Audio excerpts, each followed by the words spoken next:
Il fait nuit dans 1 heure, j'ai pas de garage, donc je vais faire vite. Il faut que je change urgemment les freins sur ma Tesla Model 3. Bien entendu, mon cric avec le petit patin en plus, il a du mal à passer sous la voiture. Donc ce que je fais, c'est que je mets une petite planche, ça va la soulever un petit peu et je pourrai passer mon cric. Voilà. Là, rien qu'avec cette petite planche, ça va passer. Ensuite, je mets mon pad au bon endroit, je glisse. Vous mettez bien au centre du pad votre cric. Hop, je vérifie.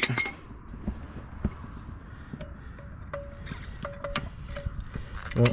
On ferme et on soulève.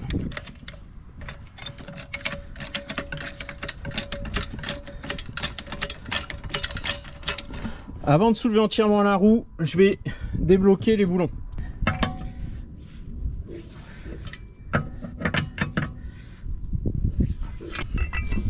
Pour les débloquer, n'y mettez pas toute votre force et utilisez votre poids.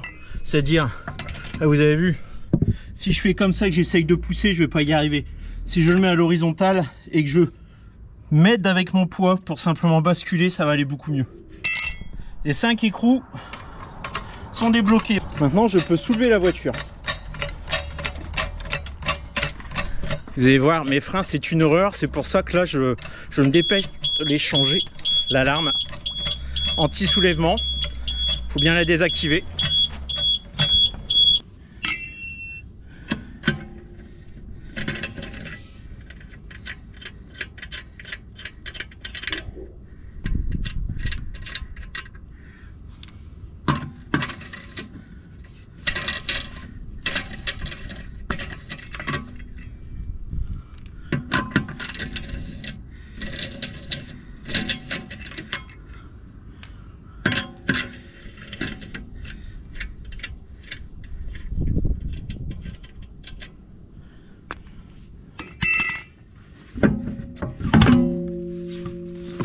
Et ensuite, la roue, on en fait quoi? On la met sous la voiture.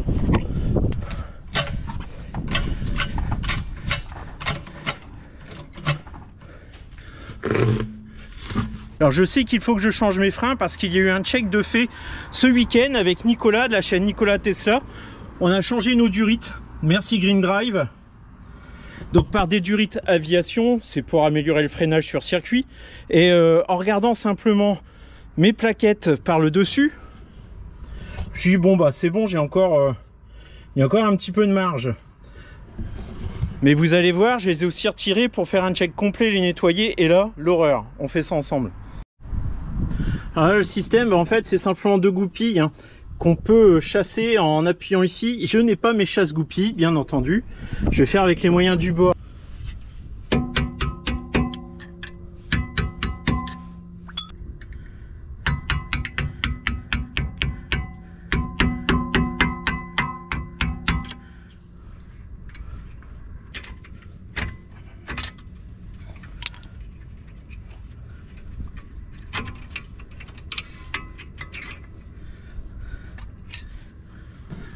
Ça s'est vraiment retiré très facilement. Et ensuite les plaquettes, je vais passer en mode remorquage pour plus que le piston serre sur la roue.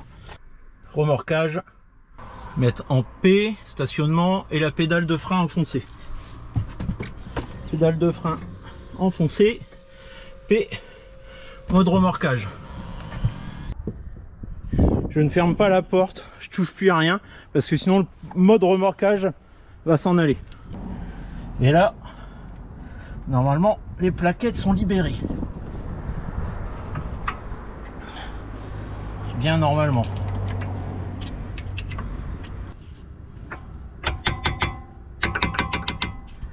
Alors, très légèrement pour pousser le piston. Voilà, les plaquettes sont libérées. Normalement. Voilà. Là, elles sont pas très belles à voir, vous avez vu? Sur le dessus, je pensais qu'il restait encore de la matière. Puis finalement, de l'autre côté, c'est beaucoup plus fin. Elles sont rincées les plaquettes et en plus, elles sont toutes craquelées. Bon, c'est à cause de la piste, ça. C'est les conséquences de se balader, de se faire plaisir en track day. Les plaquettes, bien sûr, elles n'étaient pas en stock. Des identiques, j'en ai commandé Normalement d'une référence équivalente. Ouais, elle dépasse. Hein. Merde, ça va pas aller. Alors là, mystère. Ah non, le fail. Oh là là là là. Bon, par contre là ça arrondit. Bon, on va voir. Ah non, j'y crois pas. J'y crois pas. Bon alors, comment dire, j'en ai placé une, elle va un petit peu plus loin que l'original, mais elle passe quand même. Et regardez, elle déborde ici. Je pense que c'est pas bon, mais entre ça et ça,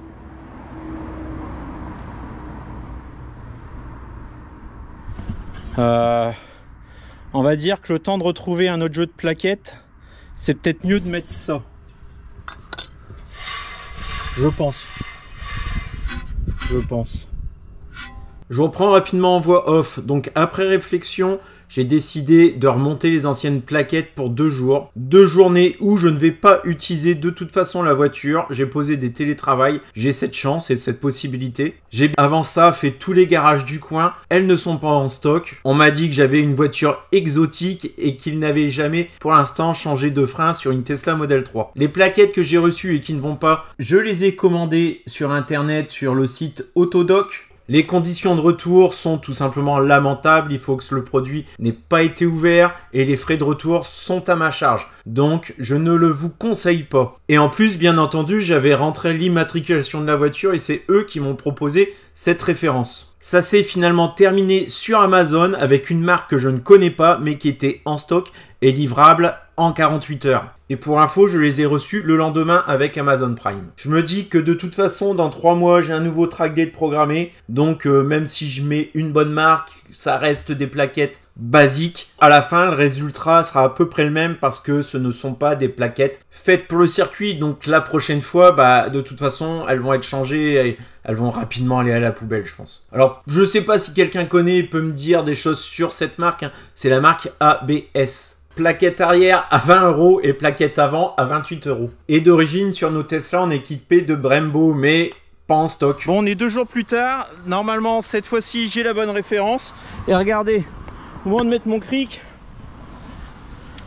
je me dis, il est où mon patin? Et mon patin, il est resté sur la voiture. Chose à ne pas faire, une fois que vous avez fini l'opération, enlevez bien votre petit patin. Cette fois-ci, c'est bon. J'ai mes démons de goupilles.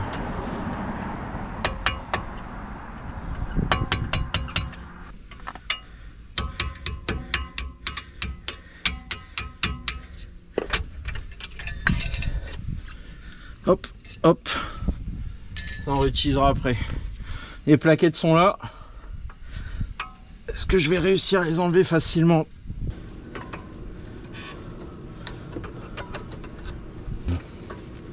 J'ai repoussé un petit peu les pistons dans leur emplacement. Voilà. Donc les plaquettes complètement HS. Hein. Et je vais regarder les nouvelles si ce sont les mêmes.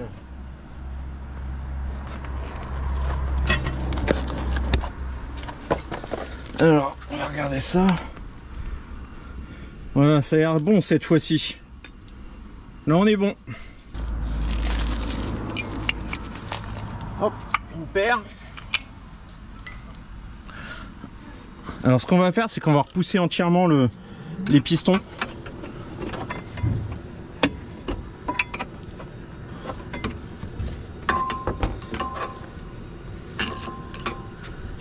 Mettez un petit ruban de masquage pour pas abîmer vos étriers, ne faites pas comme moi. Donc là, les pistons sont repoussés. Je vais foutre du nettoyeur frein pour nettoyer tout ça. Ensuite, on va pouvoir mettre les nouvelles plaquettes, mais n'oubliez pas de mettre un petit peu de graisse. C'est de la graisse exprès haute température. Et je vais en mettre légèrement au niveau des pistons, certainement pas sur les disques ni les plaquettes. Hein. Alors, mon tube, il coupe pas bien fort. Plutôt en mettre sur mon doigt. Et ensuite, je passe légèrement sur le piston. Ensuite, sur les nouvelles plaquettes, j'en mets au niveau des extrémités, là où finalement ça va rentrer en contact. C'est pour éviter les grincements et les bruits parasites. Hein. C'est tout.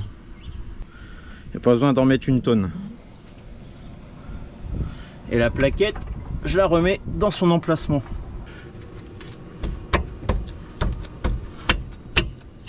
Voilà. Une de mise. Trop enfoncée d'ailleurs.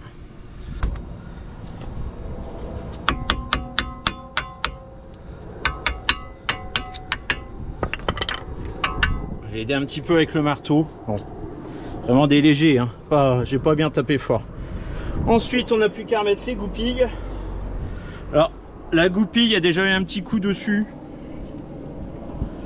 pour faciliter le travail de celui qui les retirera la prochaine fois. Je remets un petit peu de graisse. Hop. Je mets le début de la goupille dans le trou. Pareil de l'autre côté.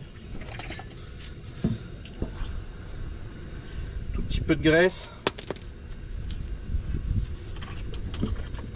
Voilà. On essaye de retrouver ensuite ces outils. Je replace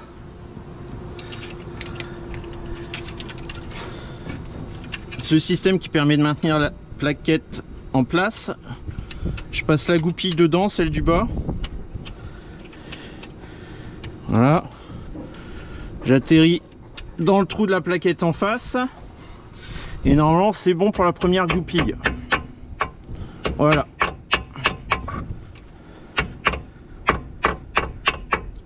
Elle est ressortie. Je retaperai un petit coup dessus ensuite une fois que les deux seront placés. Voilà. Même opération. Hop. Un petit coup. Voilà, là je peux y aller complètement, les deux sont mises, on ressort bien. Et ici, on ressort bien aussi. Bon, ensuite, ce que je n'ai pas dit et ce que je n'ai pas montré, c'est qu'au moment de changer d'huile, bien sûr, il y a eu un remplacement du liquide de frein avec une purge. Sur nos modèles 3, il y a deux bouchons de purge sur les étriers avant et un seul à l'arrière. Donc ils sont ici et ici.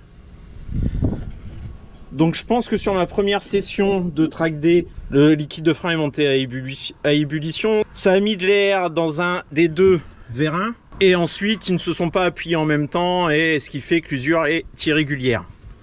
Enfin, c'est ma théorie, dites-moi si j'ai tort. C'est peut-être pas du tout ça, mais si vous avez l'explication, je veux bien l'avoir en commentaire. Et bien sûr, ensuite, serrage au couple de la roue, 175 Nm.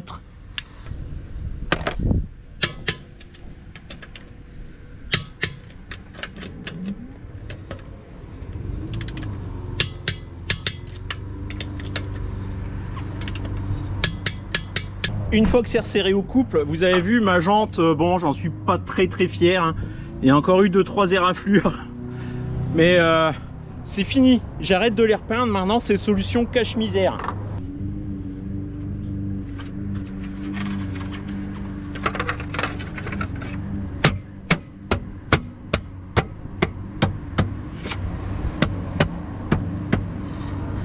Et voilà, ni vu ni connu.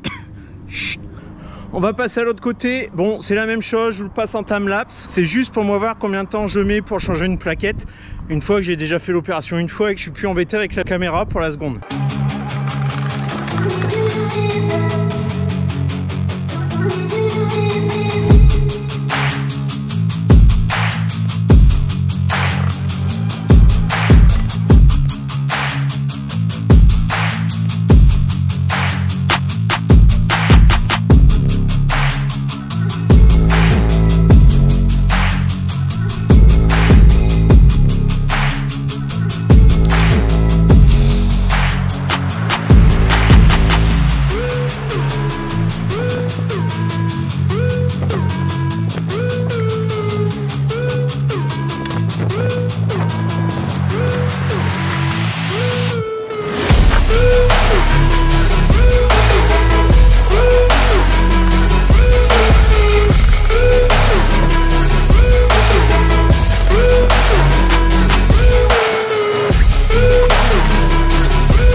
Et voilà, c'est terminé. Donc un peu moins d'un quart d'heure par roue.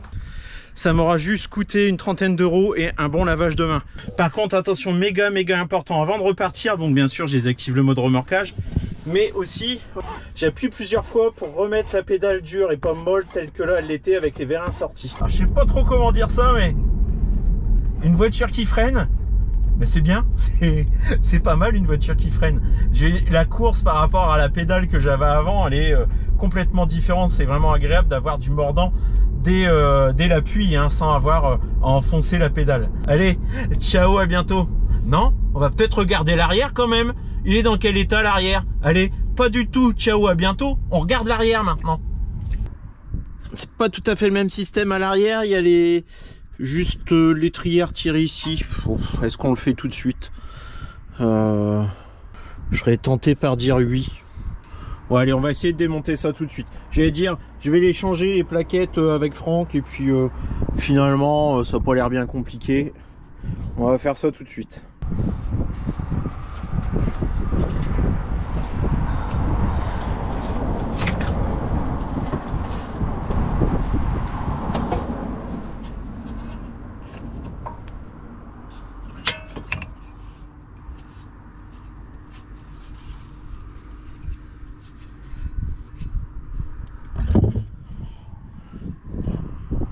Alors j'ai aussi des petites craquelures. Alors il y a de l'épaisseur, mais j'ai des petites craquelures.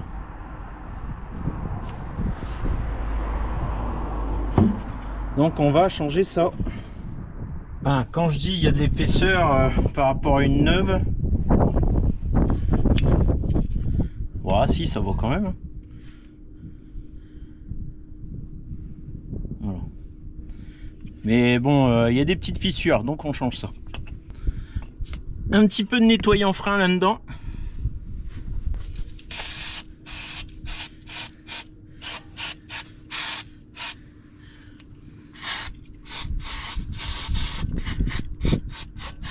Et comme tout à l'heure, un petit peu de graisse au niveau des points de contact. On peut pas se tromper de côté hein, puisque ça ne passe pas. Et voilà. À partir de ce moment-là, ce que je ne savais pas, c'est que ça allait être le début de la galère. Les plaquettes sont neuves, donc il faut repousser le piston. Et là, j'ai mis un petit moment pour comprendre. J'ai essayé de trouver un tuto sur internet de quelqu'un qui changeait ses freins sur une Model 3, mais je n'ai pas trouvé. Je suis peut-être le premier à faire une vidéo. Je pensais qu'il suffisait de se mettre en mode remorquage pour faire rentrer le piston, mais malheureusement, non, c'est un petit peu plus compliqué que ça. Ça ne passe pas, donc il faut repousser le vérin. J'ai retrouvé dans mes affaires cet accessoire qui va me permettre de repousser le vérin. Voilà, on le place tout simplement à l'intérieur et on tourne.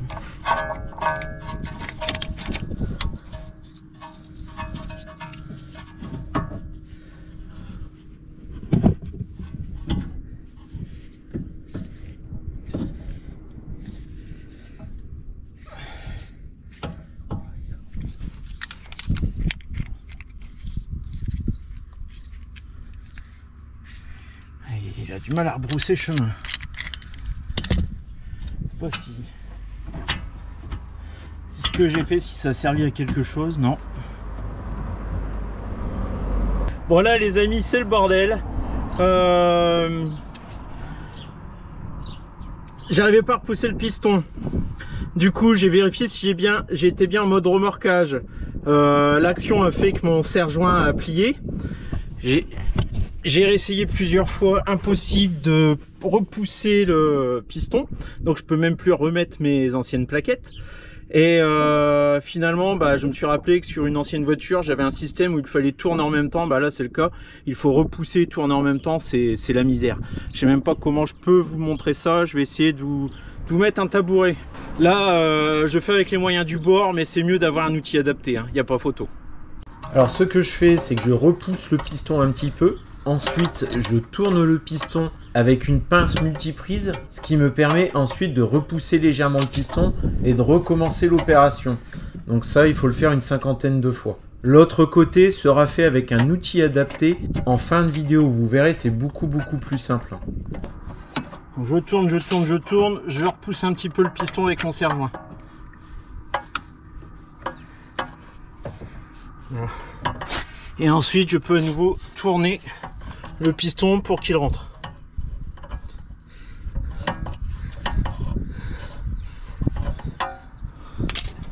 Alors je vais m'arrêter là, c'est peut-être suffisant.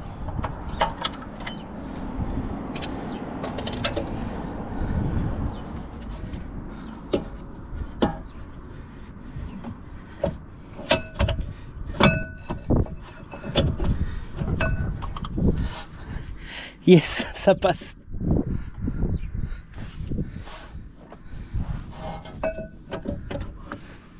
Ah bah non, ça passe pas, j'ai une plaquette qui est tombée. Voilà pourquoi ça passe. Oh là là là là. La misère. Ah, si j'avais su, j'aurais pas fait ça un petit peu à l'arrache. Des fois, un petit peu de préparation, c'est pas mal. Hein. Donc là, bah ouais, ça passe toujours pas. A few moments later. Cette fois-ci, je pense que c'est bon. Je suis vraiment bien profond. Et puis bah on se rapproche de plus en plus du joint. Il y a de moins en moins d'espace pour la clé. Ensuite, si j'abîme ce joint, ça sera un étrier qui va se gripper, qui va poser des soucis. Ça sera d'autres problèmes. Donc je vais essayer de les mettre comme ça, sans insister plus. Vous lancez pas dans cette histoire comme ça. Je pense qu'il faut vraiment acheter de l'outil adapté. Ça passe. Ça passe. Putain, et puis encore l'autre côté. Très sincèrement, j'en ai eu ma claque de cet étrier de frein. L'autre côté, je n'ai plus le temps de le faire. J'ai un rendez-vous et en plus, le lendemain, je vois Franck, le spécialiste en tout genre, lorsqu'il s'agit de démonter et remonter une Tesla. Et en plus de ça, j'aurai l'outil adapté. Avant de prendre la route, le temps que c'est démonté, je fais quand même une petite purge du côté où j'ai changé ces plaquettes. Ouais, relâche. Ouais. Appuie. Relâche. Appuie. Appuie mais doucement. Dis relâche et appuie doucement. T'appuies. Ouais. T'appuies. On voit les deux entièrement. Ouais. Ça veut dire qu'on va avoir plein de bonheur. Bon, après en avoir chié comme ça fait plaisir de voir un bel arc-en-ciel.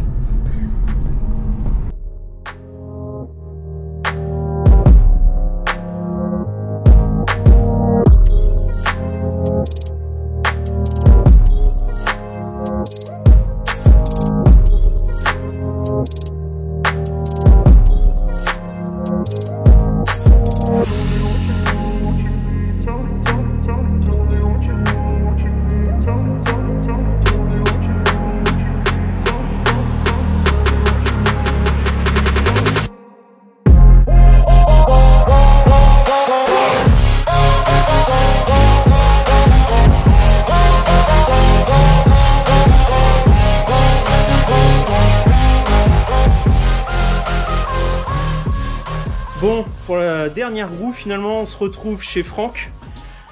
Il va me dire que j'avais pas besoin de tout démonter. On va vous montrer ça et j'ai l'outil adapté cette fois-ci. Ça devrait aller mieux. Allez, c'est parti, on y va. Donc, ici, on dévisse, donc avec la vis de 10, la partie du support.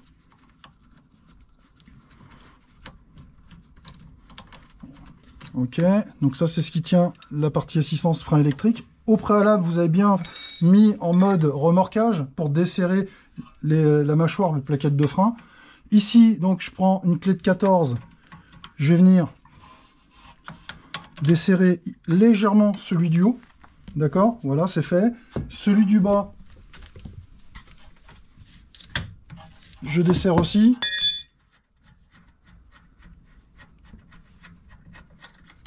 Ok. Une fois que c'est fait, donc là, je vais prendre alors un petit marteau. Juste au-dessus, c'est mieux. Voilà. Et on tourne directement. Et là, on a accès, aux plaquettes aux sans deux démontrer tous les triers comme j'avais fait. Voilà, premier. Et deuxième. Bon, est-ce que ce sont des plaquettes en bon état, Franck? Tu vois, elles sont... Elles ont un peu chauffé quand même. Elles ont chauffé. Ouais. Ouais. Elles sont pas trop usées, mais elles, mais elles sont craquelées. elles sont craquelées. Ça, c'est dû à la température qu'elles ont pris du coup, dernier coup. Donc ici, notre piston qu'on va être obligé de repousser. Donc avec l'outil directement. Chercher. Ouais, Oui. tu vas chercher l'outil et on va pousser dessus. Il va trouver le bon embout qui arrive à se mettre dessus. Donc c'est pas celui-là. Ça serait bien un comme ça. Ou attends, peut-être intermédiaire. Non. Non. Plus écarté. Ça va peut-être bien quand même. T'as peut-être raison, non? Ouais. Pas assez écarté. Et puis à la fin, on va revenir sur celui que tu avais dit. Oh, j'arrive. Alors, ou sinon celui-là, est-ce qu'il est bon? J'ai vraiment une manche. Non. Celui-là, celui du début, Nickel. impeccable. Donc voilà. Donc du coup.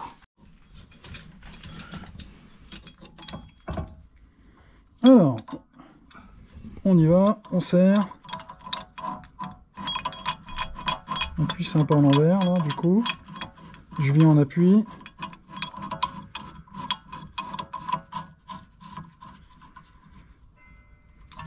Oh, non, tu serres, il va rentrer. Voilà. Donc là, hop, je serre. Ça le fait tourner en même temps. Ouais. Donc là, je resserre un peu pour être en appui.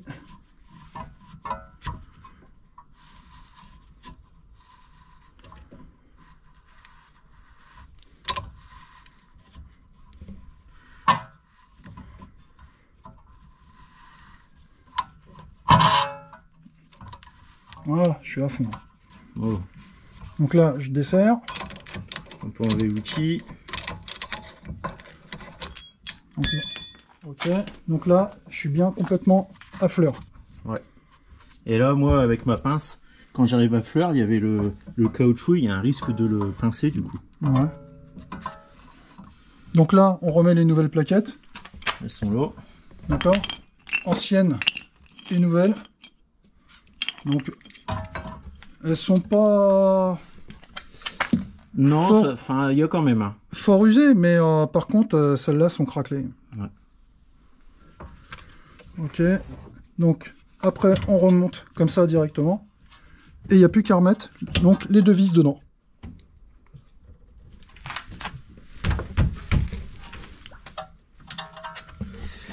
Bah finalement, pour l'arrière, il fallait pas qu'un petit quart d'heure aussi, hein, Franck. Ouais, à peu près. Comme à l'avant. Ok, on va remonter ça. Je suis pas Et sûr cette de- petite mallette là, elle est super utile et ça coûte 30 balles. Ouais. Ouais. J'ai vu ça sur Amazon, à 30 € tu l'as. Franck, il ne m'a pas aidé uniquement sur la dernière plaquette, loin de là. Il m'a aussi monté en une journée les vérins à l'avant, les vérins à l'arrière, un kit upgrade audio, un problème sur mon faisceau électrique au niveau de mon crochet d'attelage que Tesla m'a remonté à l'envers. C'était l'occasion de le remettre puisque de toute façon on devait démonter le pare-choc. Des catadiopes installés lors d'une précédente vidéo mais débranchés par Tesla lorsqu'ils m'ont changé mon faisceau de crochet d'attelage. Un petit ruban LED dans le frunk pour y voir clair. Enfin, je n'ai pas filmé parce que sinon ça aurait duré le double du temps prévu. Mais un grand merci Franck, tu es au top. Avant de conclure cette vidéo, bien sûr, les plaquettes de vos freins sur vos modèles 3, vous n'allez pas les changer régulièrement. Mais si vous avez eu quelques freinages d'urgence ou quelques tours sur circuit, vérifiez-les quand même si elles paraissent avoir une bonne épaisseur. Allez, ciao, à très bientôt. Il me manque pas un moteur, Franck, à l'avant? Bah, c'est peut-être normal. C'est normal?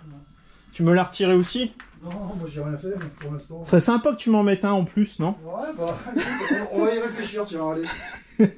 C'est la prochaine, Ouais, la prochaine La session. prochaine évolution, ouais. On va essayer de faire un truc dans ce genre-là.